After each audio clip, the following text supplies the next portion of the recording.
Jayachandran sir Gokul ചോദിച്ച തുടക്കത്തിൽ പറഞ്ഞ എന്താണ്, ഈ പ്രശ്നങ്ങളെല്ലാം ഞങ്ങൾ പരിഹരിച്ചു കഴിഞ്ഞല്ലോ, എൻ ഡി എയുമായി ബന്ധപ്പെട്ട് ഇനി എന്താണ് വിഷയമെന്ന് ചോദിച്ചു. ഇപ്പോൾ നേരത്തെ ശിവപ്രസാദ് ചൂണ്ടിക്കാട്ടിയതുപോലെ 11:54 ഇന്നലത്തെ രാത്രി ഇത്ര സമയമാണ്, 11:54, 50 ദിവസത്തോളം സമരം നടക്കുകയാണ്. രാത്രി 11:54 പോലെ വെളിപാട് പോലെ ഉണർന്നെഴുന്നേറ്റ് പറയുകയാണ് പ്രധാനമന്ത്രി. ഉണർന്നെഴുന്നേറ്റ് പറയുന്ന പ്രശ്നം പരിഹരിക്കാമല്ലോ, സാരോപദേശം. രാത്രി മുഴുവൻ JP നദ്ദയും ജിതേന്ദ്ര സിംഗും അടക്കമുള്ള ഇന്നലെ പകലും രാത്രിയുമൊക്കെ നടക്കുകയാണ്. സോനം വാങ്ചുക്കിനെ കണ്ട് അവസാനം പ്രശ്നം പരിഹരിച്ചു.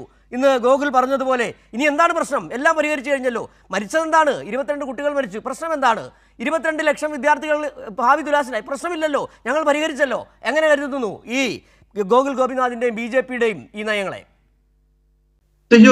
ഇപ്പോൾ ഗോകുൽ പറഞ്ഞത് കേട്ട് എനിക്ക് വാസ്തവത്തിൽ ഈ ഏത് ലോകത്തെ പറ്റിയാണ് ഇവർ ഈ സമരത്തിന്റെ കാര്യം പറയുന്നത് എന്നോർത്ത് ഞാനിങ്ങനെ അന്തിച്ചിരിക്കുകയാണ്. കാരണം ഈ പറഞ്ഞല്ലോ പ്രശ്നങ്ങളെല്ലാം തീർന്നു എന്ന്. ഗോകുലിനോട് ഒരു ചോദ്യം, അദ്ദേഹത്തിന്റെ ഊഴത്തിൽ മറുപടി പറയും എന്ന് വിചാരിച്ചുകൊണ്ട് തന്നെയാണ് ഞാൻ ചോദിക്കുന്നത്. ഈ പ്രശ്നങ്ങളെല്ലാം തീർന്നെങ്കിൽ എന്തുകൊണ്ടാണ് ഇന്ത്യയിൽ ഇതുവരെയായിട്ട് ഈ വർഷം മെഡിക്കൽ വിദ്യാഭ്യാസം തുടങ്ങാത്തത്?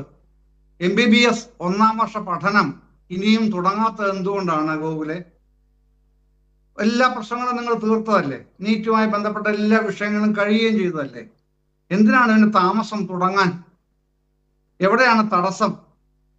സർക്കാർ കോളേജുകളിലും എയ്ഡഡ് മേഖലയിലും ഒക്കെ അൺഎയ്ഡഡ് മേഖലയിലും ഒക്കെ ഇതെന്താണ് തുടങ്ങാത്തത്?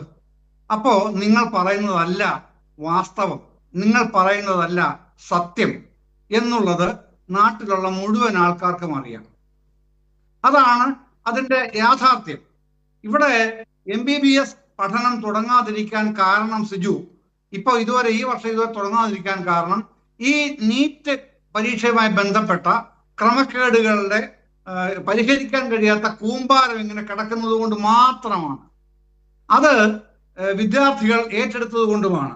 വിദ്യാർത്ഥികളെ തുടർന്ന് ഇപ്പോ പൊതുസമൂഹം അത് ഏറ്റെടുത്തു എന്നുള്ള കാര്യം വന്നപ്പോഴേക്ക് ഇപ്പോ ശിവപ്രസാദ് ശരിയായി ചൂണ്ടിക്കാണിച്ചതുപോലെ അതിന്റെ ചൂടടിക്കാൻ തുടങ്ങിയിരിക്കുന്നു ഭരണക്കാർക്ക് എന്നുള്ളതാണ് അടിസ്ഥാന യാഥാർത്ഥ്യം. ഒന്ന്. രണ്ടാമത്തത്, ഈ തങ്ങളുടെ പരാതി കേൾക്കാൻ ഈ നീറ്റ് എക്സാമിൽ 2015 നീറ്റ്, അതിനു മുമ്പ് വേറെയാണല്ലോ സംവിധാനം. ഈ നീറ്റ് എക്സാമിൽ എവിടെയെങ്കിലും ഗോകുലെ ഈ പരീക്ഷ ക്യാൻസൽ ചെയ്യേണ്ടി വന്നിട്ടുണ്ടോ? ടോട്ടൽ പരീക്ഷ ഇടയ്ക്കൊക്കെ ചിലതൊക്കെ ക്യാൻസൽ ചെയ്യേണ്ടി വന്നേക്കാം ചില മേഖലയിൽ. അല്ലാതെ മുഴുവൻ നീറ്റ് പരീക്ഷയും ക്യാൻസൽ ചെയ്യേണ്ട സാഹചര്യം ആരാണ് ഉണ്ടാക്കി വെച്ചത്? ഈ സിസ്റ്റം അല്ലേ? ഈ സിസ്റ്റം നിങ്ങളുടെ കയ്യിലല്ലേ? ധർമ്മേന്ദ്ര പ്രധാന്റെ കയ്യിലല്ലേ മുഴുവൻ ഇരിക്കുന്നത്? അപ്പോ വളരെ പ്രാഥമികമായി അതിന്റെ ചുമതലയുള്ള മന്ത്രി രാജിവെക്കണം എന്ന് ആവശ്യപ്പെടുന്നത്. ഇപ്പോ ശിവപ്രസാദ് പറഞ്ഞ 22 ലക്ഷം പേരുടെ പേരാണ് പറഞ്ഞത് ഈ നീറ്റ് പരീക്ഷ എഴുതിയ വിദ്യാർത്ഥികളുടെ.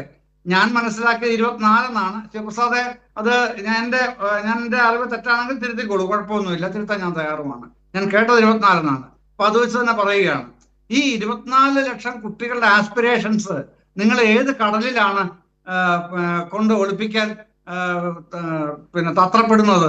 എന്നിട്ട് നടന്നോ? നിങ്ങള് ഈ സിസ്റ്റവും കേന്ദ്ര ഭരണകൂടവും തങ്ങളുടെ ഒരു കാര്യങ്ങൾക്കും പരാതികൾ കേൾക്കാൻ ഒട്ടും തയ്യാറാവുന്നില്ല എന്ന് വന്നപ്പോഴേക്ക് അത് പരിഹാസത്തോടു കൂടിയാണ് അവരതിനെ നേരിട്ടത്. പരിഹാസത്തിൻ്റെതായ രൂപത്തിൽ മീമുകളിലൂടെ ട്രോളുകളിലൂടെ ഒക്കെയാണ് ഈ വിദ്യാർത്ഥി സമൂഹം കോക്രോച്ച് ജനതാ പാർട്ടി എന്ന പുതിയ പേരിൽ അവതരിച്ചൊരു പാർട്ടിയിലൂടെ ഇതിനെ അവര് പരിഹസിച്ചുകൊണ്ടാണ് നേരിട്ടത്. ആ പരിഹാസമല്ലേ വളർന്ന് ഈ രൂപത്തിലായത്? ഞാനൊക്കെ സിജു, ഞാൻ ഓർക്കുന്നത് 2010-11 കാലഘട്ടത്തിൽ നോർത്ത് ആഫ്രിക്കയിൽ ഈ ടുണീഷ്യയിൽ ഈ കലാപം ഉയർന്നല്ലോ, മുല്ലപ്പൂ വിപ്ലവം, ജാസ്മിൻ റവല്യൂഷൻ. അന്നൊക്കെ ആത്മാർത്ഥമായി ഞാനും സുഹൃത്തുക്കളൊക്കെ ആഗ്രഹിക്കുമായിരുന്നു ഇന്ത്യയിൽ ഏതെങ്കിലും കാലത്തൊക്കെ ഉണ്ടാകുമോ എന്ന്.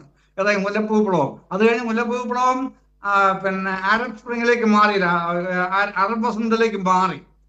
പക്ഷെ ഇപ്പോ നമുക്കത് ബോധ്യമാവുകയാണെന്ന് പറഞ്ഞാൽ ഇത് ഈ ഇങ്ങനെ ഇത് കത്തിക്കാളുന്നത് എന്തുകൊണ്ടാണ്? ഈ നഗരങ്ങളിൽ നിന്ന്, നഗരപ്രാന്തങ്ങളിൽ നിന്ന് വില്ലേജുകളിൽ നിന്ന് അടുത്ത വില്ലേജുകളിലേക്ക്, അങ്ങനെ രാജ്യമാസകലം ഇത് വളരുന്നതിന്റെ കാര്യം എന്താണ്?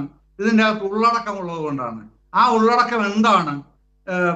ഇപ്പോ കൃഷ്ണകുമാറിന്റെ മകളുടെ കാര്യം പറഞ്ഞല്ലേ ശിവപ്രസാദ്, അതടക്കം എത്രയോ പേരുടെ മോഹങ്ങളാണ് നിങ്ങൾ തല്ലിക്കെടുത്തി കളഞ്ഞത്. ഗോകുലെ, നിങ്ങളുടെ രാഷ്ട്രീയ കക്ഷി BJP നയിക്കുന്ന കേന്ദ്ര ഭരണകൂടം. ധർമ്മേന്ദ്ര പ്രധാൻ RSകാരാണെന്ന് എല്ലാവർക്കും അറിയാം. ആ RSകാരനെ കൈയൊഴിയാൻ നരേന്ദ്രമോദി തയ്യാറാവില്ല എന്ന്, ഇൻ കേസ് തയ്യാറായാൽ നാഗ്പൂർ അതിന് സമ്മതിക്കില്ല എന്നുള്ളതും അറിയാം.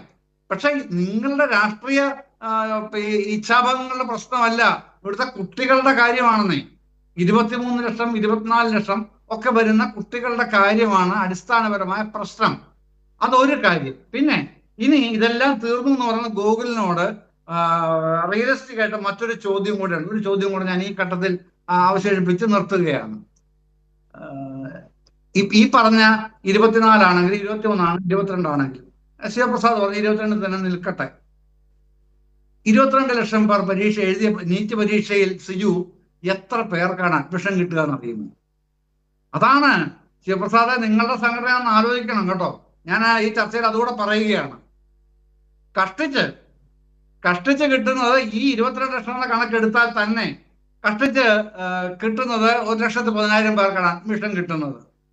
അത് 58,000 സീറ്റ് പിന്നെ ഗവൺമെന്റ് മേഖലയിലും 52,000 സീറ്റ് എയ്ഡഡ് അൺഎയ്ഡഡ് മേഖലയിലുമായിട്ടാണ് മൊത്തം ഈ സീറ്റ് വരുന്നത്. ഈ 22 ലക്ഷം പേർ എന്നുള്ള ആ ഒരൊറ്റ കണക്കിൽ തന്നെയാണ് ഞാനിത് പറയുന്നത്. ബാക്കി പുറത്ത് കിടക്കുന്ന കുറെ പേരുണ്ട്. അവരെങ്ങോട്ടാണ് പോകുന്നത്? അവര് BDSന് പോകും കുറെ പേര്. ബാക്കി കുറെ പേര് ആയുഷിലേക്ക് പോകും. മറ്റേ BAM, അത്ര യുനാനി വരെയുള്ള ആ ഒരു സെക്ടർ ഉണ്ടല്ലോ, ആയുഷ് മേഖല, അതിലേക്ക് പോകും. അതിൽ എന്നാലും എല്ലാം കൂടെ ചേരുന്നത് ഒരു 75,000 പേരേ ഉള്ളൂ.